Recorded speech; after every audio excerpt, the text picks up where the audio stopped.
Estamos de volta com o programa Retratos, hoje conversando com a jornalista mineira Daniela Zupo.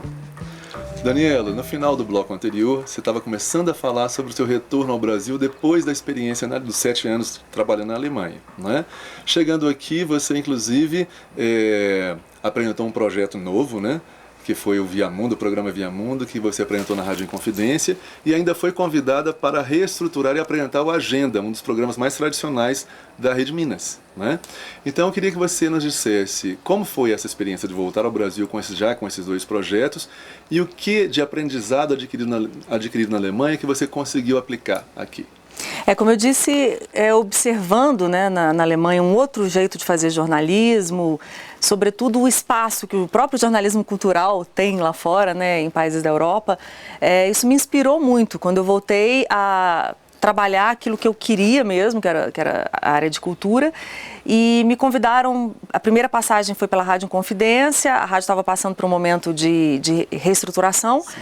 E o Via Mundo veio com essa proposta de ser uma revista diária de cultura que tratasse de todas as artes com um viés da opinião. Então a gente tinha um quadro de comentaristas de literatura, música, cinema, que é uma coisa que está sumindo do jornalismo Sim. cultural, a crítica, a opinião. Né? E é tão opinião para o artista, Sim. né? O artista sente falta desse olhar crítico sobre o trabalho dele, né? É verdade. E a gente tinha isso no Via Mundo, né? Eu tinha um time maravilhoso de comentaristas daqui, da cidade, e de fora, porque o rádio te permite isso, né? Então eu tinha comentaristas do Rio, de São Paulo, eu tinha comentaristas que estavam nos Estados Unidos ou que estavam em países da Europa. Uhum. Então o Via Mundo foi um grande exercício da possibilidade de fazer um jornalismo mais próximo do que eu sempre quis fazer. Fiquei 5 anos na rádio.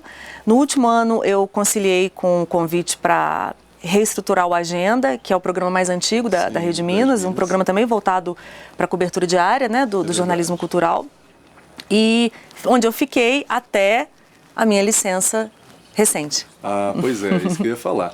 Porque tudo parecia que estava caminhando super bem, né, na sua vida, né, pessoal, profissional, mas a vida tem os seus mistérios, né, e você foi surpreendida com uma notícia que a deixou abalada, né, como a qualquer pessoa que recebesse uma notícia como essa, que foi o diagnóstico do câncer de mama, né. Queria saber, assim, como você recebeu essa notícia, qual foi a sua reação, e a reação também dos seus familiares, dos seus amigos mais próximos. Wagner. Quais impactos, né, que isso teve na sua vida, tanto pessoal quanto profissional?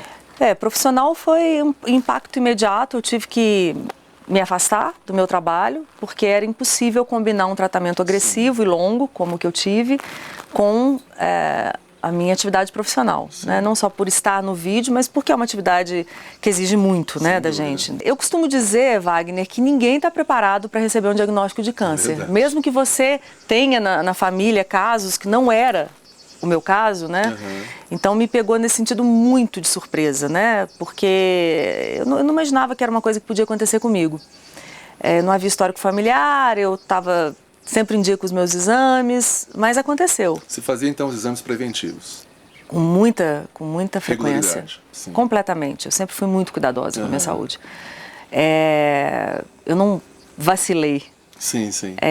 Então eu costumo dizer que é um impacto, na verdade você fica em estado de choque quando você recebe esse diagnóstico, porque você não está preparado, porque você não sabe exatamente quando você recebe o diagnóstico, só quem passa por isso sabe. Há um momento ali que se estica de muita incerteza, até que você sabe exatamente com que tipo de diagnóstico você está lidando. Sim.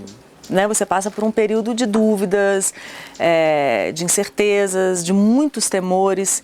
E isso impacta você, isso impacta a sua família de uma maneira muito forte. Sim. É um abalo sísmico, né? Mas eu também digo que é nesse momento que você, dos grandes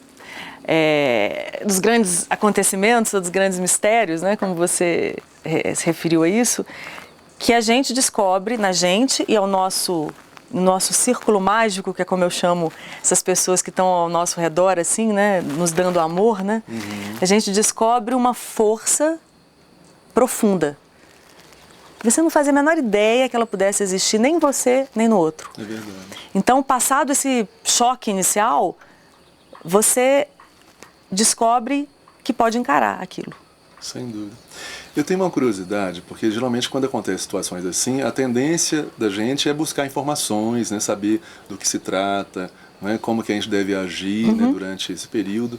Aí eu queria saber de você, você buscou essas informações, você... Tô rindo, porque eu fui uma péssima jornalista. Como paciente de câncer, eu fui uma péssima jornalista, eu não pesquisei nada. E sobre os efeitos colaterais do tratamento, ou mesmo sobre essas questões das estatísticas, né? São milhões de mulheres, né, que enfrentam essa situação no mundo inteiro. Esses índices ou essas informações te surpreenderam, especialmente como jornalista? Sim. Eu tive, claro, eu fiz uma pesquisa mínima, né, para entender mais ou menos aonde eu estava. Sim. Porque, como eu disse, eu não tinha conhecimento nenhum sobre o câncer por não ter tido na minha família, né? Certo. E ninguém próximo a mim, na verdade. Não, nenhum amigo próximo, assim, que tivesse passado por isso, que eu pudesse me basear um pouco, né? Então eu descobri, sim, que os números, as estatísticas do câncer de mama são assustadoras, assim, no Brasil. A gente fala, o INCA fala em torno de 60 mil casos todos os anos, né? Anualmente. Só de câncer de mama. Nossa. Né? Então a gente... É o câncer que mais acomete as mulheres. Sim, né? no mundo inteiro, né? no mundo inteiro. E há uma tendência de crescimento, seja pelos hábitos de vida, seja pelo envelhecimento da população, isso é fato. Pela desinformação também, às vezes, né? E pelo envelhecimento, porque o câncer é a priori, sem querer me estender muito sobre esse assunto, mas o câncer é a priori uma doença das pessoas mais velhas, né? Sim. E como a expectativa de vida está aumentando. Exatamente, né? Exatamente. Então é mais uma razão pela qual a gente deveria encarar o câncer com mais naturalidade. Sim. Porque é uma doença que qualquer um terá na família ou né, próximo a si mesmo. Então eu me informei minimamente, mas na verdade se você entrar, e aí entra jornalista, né? Eu sabia que havia um mundo de desinformação. Sim. Também. Que naquele momento onde eu estava muito frágil e muito vulnerável, eu decidi não me transformar numa especialista de câncer. Eu decidi saber o mínimo que era necessário, mas confiar na equipe médica treinada para aquilo. Sim. E confiar na vida, confiar na equipe médica que me acolheu. É uma postura impressionante e muito importante, né, para o próprio tratamento, né? A sua eu acho que sim, Wagner. Em relação à vida, né? Eu acho que sim. Eu acho que qualquer enfermidade grave vai te colocar diante da morte, claro. Sim. É um medo que todo mundo que recebe esse diagnóstico acho que tem, né? Mas se não tem o tempo inteiro, passa por um período em que, né, você se confronta com essa possibilidade. Mas eu acho que em algum momento você também entende que aquilo é maior do que você. Então, se é algo maior que você só pode fazer a sua parte e entregar. É verdade. Né? E, aliás, acho que você está fazendo a sua parte de uma maneira brilhante, né? Porque Obrigada. Nós falamos aqui dessa questão de desinformação também das pessoas e você, a partir dessa sua experiência, você resolveu, né, criar e produzir uma websérie, né, que se chama... Amanhã, hoje é ontem. Hoje é ontem, Diário do Câncer, não é isso? Aí eu queria saber qual foi a motivação mesmo que você teve para poder fazer essa websérie e do que ela trata, como é que você concebeu essa websérie? Na verdade, eu comecei a documentar a minha experiência, por trabalhar com audiovisual, foi um caminho quase natural, assim. No primeiro momento eu pensei em escrever, mas eu sentia que era uma história com imagens muito fortes, né? Porque o câncer, aliás, é uma doença, o tratamento de câncer é uma doença que vai afetar muito a imagem da gente, né? E eu senti para mim que trabalho com TV, com imagem, foi um impacto, acho que ainda mais forte, talvez, não sei. Então eu comecei a documentar sem saber exatamente o que eu ia fazer com aquele material. Eu acho até, Wagner, que no início tinha mais um sentido de elaboração para mim mesma. Então, à medida que eu ia fazendo aqueles registros, eu ia me vendo naquela situação com um olhar mais distanciado. E a cada vez que eu entrava na ilha de edição, né, que é onde a gente trabalha o material filmado, que eu me via, por exemplo, o momento em que eu decidi raspar a cabeça. Eu achei que esse momento é muito emocionante. Porque quando o cabelo começou a cair, tem mulheres que optam por deixar o cabelo cair lentamente. Eu tive uma necessidade urgente de antecipar aquela dor. Então eu corri para o salão e fui raspar a cabeça. antes que o cabelo caísse. Eu decidi documentar isso. Então, E é um momento emocionantíssimo. eu acho que é um dos momentos mais fortes da série. É o capítulo 3. Isso, só pra gente poder dizer, assim, são capítulos semanais, né, que você produz. Começou a websérie em 1º de setembro e vai até agora o final de outubro. Isso, são 8 capítulos em que eu registro alguns momentos que eu considero simbólicos do tratamento, né? Eu optei por não fazer nenhum registro do sofrimento, do tratamento de câncer.